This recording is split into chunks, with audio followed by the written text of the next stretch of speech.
What's the meaning of apatosaurus?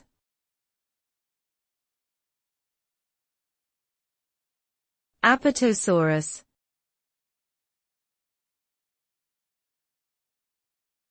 Apatosaurus.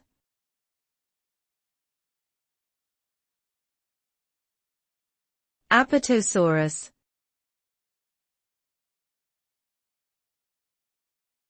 Apatosaurus.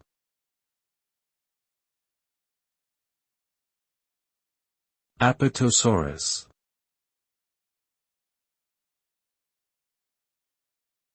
The term apatosaurus refers to a long-necked, herbivorous dinosaur that lived during the late Jurassic period, about 150 million years ago.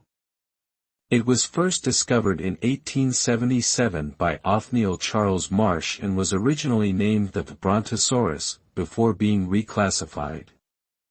Apatosaurus could grow up to 75 feet long and weighed approximately 18 tons. It had a small head, a long neck, and a long whip-like tail. Today, Apatosaurus is often depicted in popular culture as a gentle giant and has become a beloved dinosaur among enthusiasts of all ages.